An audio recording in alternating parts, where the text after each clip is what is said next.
Bonjour tout le monde et bienvenue dans ma première analyse sur la chaîne Animaniac, donc ma première analyse de manga ou d'anime. Dans cette vidéo, je vais parler de mon expérience avec un manga assez particulier, sans spoil majeur, en essayant de donner mon avis ainsi que les points forts et les points faibles de cette œuvre. Le manga d'aujourd'hui est un manga assez intéressant et c'est bien Shaman King. Avant de commencer, je tiens tout simplement à dire que Shaman King est un de mes mangas préférés depuis très longtemps, mais pour cette vidéo, j'ai décidé de reprendre l'œuvre et surtout que je déteste absolument la première adaptation qu'on a eue dans les années 2000 où Shaman King ressemblait tout simplement à du Shu Beyblade ou à du Shu Yu-Gi-Oh! Shaman King n'est pas parfait, ni un chef-d'œuvre, mais il a une place très importante pour moi, mais je vais essayer de passer outre ce détail afin de faire une analyse sensée. Déjà, petite présentation historique, on va dire, de Shaman King. Shaman King est sorti en 1998 et s'est conclu en 2004 et est paru dans le magazine Weekly Shonen Jump comme One Piece, comme Hunter x Hunter, etc., etc. Il est écrit par Hiroyuki Take, du coup, qui s'occupera ensuite d'un autre manga que je conseille vivement, ça s'appelle Ultimo, qui a été fait avec Stan Lee. L'histoire se déroule en principalement 32 tomes, 33 tomes avec les rééditions qui sont apparues, mais dû à une baisse de popularité, il a dû se finir abruptement avant de conclure. Ce n'est que 4 ans plus tard qu'il sortira les derniers chapitres pour clore complètement l'histoire de Yo et de ses amis, ainsi que l'apparition de quelques chapitres au milieu de l'histoire afin que tout ait du plus de sens. Le manga comporte donc à sa fin 300 chapitres et seront disponibles chez Kana à partir de 2020. Bon, je sais pas comment ça s'est passé avec le confinement, j'imagine c'est assez compliqué, mais en gros il a une nouvelle édition en 17 tomes, donc je pense que les tomes sont assez gros, où il y a normalement tous les chapitres qui se sont rajoutés au fil des années. Maintenant, passons à une revue de l'histoire sans spoil. On suit du coup les aventures de Yo Asakura, un jeune chaman, c'est-à-dire une personne qui est capable de voir, communiquer et utiliser les esprits, de les invoquer dans son corps afin de s'en servir, qui rêve un jour de devenir le Shaman King, le roi des chamans, afin de pouvoir vivre sa plus belle vie, c'est-à-dire être tranquille tout simplement.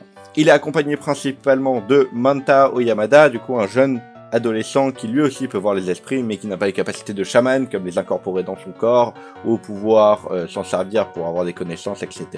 Il est finalement accompagné, on va dire, du troisième gros personnage, Ana Kyoyama, du coup une jeune Itako, c'est un sous-genre de chaman au Japon, incroyablement violente, qui est du coup la fiancée de Yo, ainsi que plusieurs autres amis. On peut penser principalement à celui sans spoil, Tao Ren en tout cas, si je ne veux n'en citer qu'un seul. Pour devenir Shaman King, il devra affronter de multiples chamans, réaliser de multiples épreuves, débloquer des forces encore inconnues avec les esprits, avoir une meilleure connexion avec les esprits qui l'entourent, et surtout vaincre un certain personnage du nom de Hao, mais j'en parlerai un peu plus tard de ce personnage parce qu'il est assez important. Honnêtement, les premiers tomes sont très bancals et banal de manière générale. Rien de bien impressionnant ou nouveau, comme on peut s'y attendre de cette époque des mangas, hein, qu'on peut considérer comme une renaissance du shonen. Les dessins étaient douteux, l'histoire n'avait rien qui était introduit, et ça empêchait le manga dans sa globalité d'avoir une bonne cohésion au sein de son monde qu'il avait instauré. Car ce que faisait le mangaka à ses débuts a été rapidement délaissé au profit d'une nouvelle direction au sein de son manga. Mais après quelques tomes, qui ne servent principalement qu'à introduire le tournoi des chamans, l'histoire prend une excellente tournure de manière générale. Une des forces du manga vient de ce couple principal, Yo et Ana. Bien qu'Ana ressemble au cliché de fille dans les shonen, avec ses tendances violentes, elle est introduite de base comme une génie avec un talent inexploré, et n'utilise pas sa violence que dans des cas humoristiques comme on peut voir Nami ou Sakura le faire, mais au fil de l'histoire se montre comme étant un des membres du groupe les plus utiles et les plus importants, au contraire de Yo qui est très différent, lui aussi des protagonistes shonen. Tout comme les autres protagonistes shonen, il a un rêve, mais il veut juste la couler douce. Et c'est principalement sa force, c'est sa capacité à pouvoir toujours être calme. Il est très mou et je m'en foutis, ce qui le rend très cool et très effrayant en même temps. Son développement au fil de l'aventure a du sens, et on ressent dans la façon dont il est designé qu'il est toujours le calme avant la tempête, et je trouve ça assez intéressant d'un point de vue du chara design et du chara développement. De manière générale, Yo est un personnage assez unique, contrairement à quelqu'un comme Luffy qui a une volonté de faire et qui suivra toujours sa volonté. Yo, sa volonté, il la suit, mais sa volonté, c'est aussi de ne rien faire. Il dit vouloir être Shaman King afin qu'il ne puisse rien faire, qu'il puisse créer un monde où il peut se la couler douce. Une autre force, et du coup qui rentre bien avec Yo de manière générale, c'est la mythologie autour du Shaman King et autour du monde des chamans avec le monde des esprits. C'est un monde de mort, donc c'est un monde lent, c'est un monde doux, mais aussi froid et aussi très effrayant. Cet aspect de mort et de mythologie permet d'offrir une énorme diversité de personnages et de personnalités, de Lyserg à Sokolov, de Hao à Marco, car tout s'inspire d'une communauté très différente et de croyances eux aussi très différents. Le thème de croyance est incroyablement important et on en parlera un tout petit peu plus tard. Et le cas de Yo est très propre aux pratiques bouddhistes avec une grande importance autour du vide de soi et, contrairement à d'autres personnages, de ne pas laisser ses émotions l'envahir. C'est ce qui rend une grande force du personnage de Yo ainsi que du manga en lui-même. D'un point de vue du développement des personnages, car apparemment c'est ultra nécessaire pour faire une bonne histoire, ce qui est totalement faux mais les gens adorent en parler, Shaman King est excellent car il s'inspire d'énormément de croyances à travers les âges et utilise les courants de pensée de chaque culture pour former puis faire changer ses propres personnages au sein de son développement. Et justement, pour moi, c'est le plus gros point, j'en ai un petit peu parlé rapidement, ce sont les thèmes abordés. Alors, à premier abord, Shaman King serait autour d'un thème écologiste, comme on pourrait entendre certains personnages en parler, et certaines personnes qui ont lu rapidement Shaman King, mais bien que ce soit un thème assez fort, ce n'est pas le thème important pour l'histoire ou pour le manga dans sa globalité. Shaman King approche le thème de la croyance de manière assez intéressante en utilisant le passé des croyances ainsi que leurs préceptes afin de modeler les personnages, beaucoup de théologie dans son world building et dans l'introduction des personnages. Que ce soit par fanatisme comme Hao ou Marco ou par sa propre volonté comme Jeanne ou Yo. Et on en vient à Hao, probablement le personnage le plus important du manga en entier, même devant Yo. C'est une personne incroyablement importante à l'appréciation du manga. Si vous n'aimez pas Hao, vous n'aimerez pas Shaman King. De par son caractère, Hao et Yo sont très similaires, mais du coup deviennent des extrêmes opposés. Là où Yo est un électron libre plutôt calme, plutôt gelé on va dire, Hao est l'extrême opposé et ça se voit par l'utilisation de leurs esprits. Amidamaru est un samouraï qui a pour sens l'honneur, le respect, mais surtout aussi son calme et sa capacité à réfléchir. Tandis que l'esprit fétiche de Hao et l'esprit du feu ou Spirit of Fire, et qui représente littéralement le fait que tout brûle.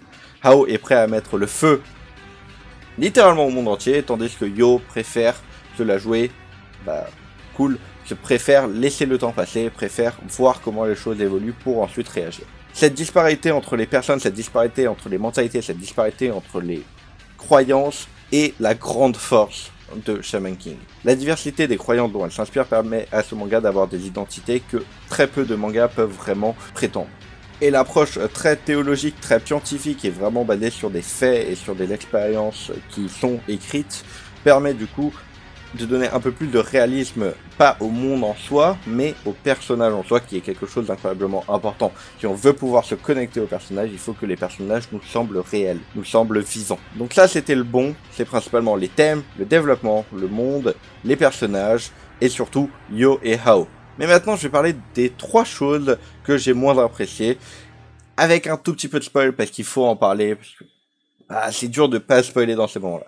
Premièrement, à l'exception de Sokolov, tous les amis de Yo se retrouvent à un moment ou à un autre complètement détruits en termes de puissance, les rendant complètement inutiles. Alors, à un moment, ils retrouvent un semblant de puissance, mais Yo semble toujours être à des kilomètres en termes d'avancée, et on ressent que les alliés sont juste là pour mettre Yo ou Hao en valeur. Le plus gros personnage qui a subi cet écart de puissance a été Tao Ren, du coup, qui s'est retrouvé être le cœur de certains moments les plus impressionnants du manga, mais au final qui s'est retrouvé être le plus humilié de par l'écart de puissance entre Yo et Hao et le reste des personnages.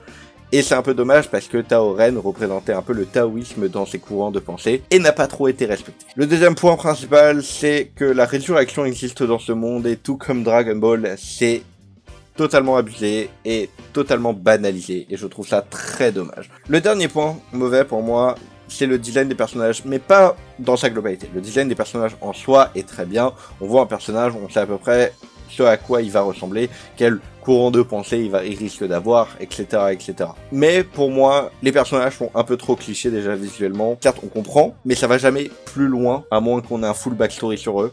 Et même là, c'est souvent du backstory qui explique pourquoi on a le cliché, comme par exemple Eugène ou Marco, et surtout une absence de détails dans un aspect que je trouve incroyablement important, qui sont les yeux, et qui pour moi du coup laisse un peu trop de personnages comme étant banals, ou avec un regard assez vide. Ce regard assez vide n'est pas trop dérangeant pour un personnage comme Yo, comme un personnage comme Anna, pour un personnage comme Hao, parce que leur personnalité, leur courant de pensée, leur développement de personnage veulent qu'il aille dans cette direction-là, mais des personnages qui sont beaucoup plus basés sur leurs émotions comme Holo Holo ou Tao Ren, je trouve que ça fait quand même beaucoup mal aux personnages personnage, surtout sur le long terme. Au début, Tao Ren, avec des yeux ambitieux, passait encore. Vers le milieu, voire la fin du manga, les yeux de Tao Ren deviennent trop proches de ceux de Yo, et du coup on perd quand même cet aspect intéressant que trop peu de mangaka n'utilisent pas, c'est-à-dire l'utilisation des yeux vraiment. Ça a été prouvé dans beaucoup d'études scientifiques qu'on peut ressentir ce que la personne pense en regardant ses yeux. Et malheureusement, je trouve que Shaman King ne joue pas assez avec les yeux de manière générale. Donc ça, c'était les points faibles. Ces 3 points faibles que je considérais comme les plus majeurs, sauf la fin. Et je parle de la vraie fin, donc post-2008, avec tous les nouveaux chapitres, post-2009 avec les chapitres ajoutés au milieu, etc., etc. Et la fin est assez partagée. Je vais donner mon avis du coup très simplement. La fin est mauvaise, sauf pour les 2 à 3 derniers chapitres, qui sont pour moi incroyablement bien réalisés. De par le découpage des planches, de par les dialogues, de par les métaphores visuelles, tout a été très bien fait pour moi. L'utilisation du fanservice est un bon ajout dans le message que veut véhiculer Yo depuis le début du manga, et surtout l'approche du combat final a beaucoup plus de sens quand on prend en contexte toutes les personnalités qui se retrouvent à cet endroit-là, ainsi que le contexte de base du monde des esprits et du monde de Shaman King dans sa globalité. Mais l'arc final dans sa globalité est assez mauvais, une suite de combats en mode boss rush assez ennuyant et pas du tout attirant, en plus du fanservice qui est cool mais totalement inutile.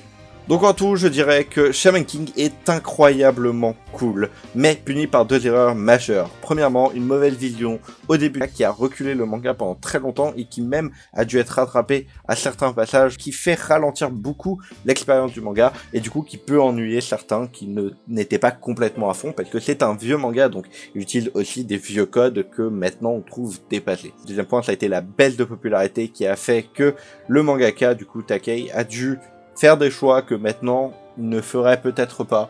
Par exemple, le combat à la boss rush ou c'était une tentative de vouloir reprendre un peu de popularité, ainsi que le fait que la fin, on ne l'a jamais eu avant 2009, quand même 5 ans après. On n'a jamais eu la vraie histoire que 5 ans après la fin du manga, ce qui est assez compliqué. Mais pour moi, la fin qui est vraiment excellente, hein, une des rares fins de manga que j'aime énormément, des bons thèmes et une bonne directive quand même 90% du manga, ainsi que certains des personnages les plus cool et les mieux écrits de l'époque et même à ce jour. Shaman King est 100% un manga qui m'a énormément impacté, que je vous conseille énormément, et je suis très heureux de pouvoir le revoir en animé, avec un animé qui en plus de ça, je ne vais pas spoiler, mais dans l'animé on voit quelques personnages qui n'ont pas été dans le premier animé, qui sont incroyablement importants pour tout simplement le manga de manière générale. Et ça m'a fait énormément plaisir aussi de le relire pendant ces quelques jours afin de faire cette vidéo. Merci d'avoir regardé, j'espère que la vidéo vous a plu. N'hésitez pas à vous abonner et à taper la petite cloche, blablabla, vous connaissez la chanson. On se voit dans une prochaine vidéo, ciao.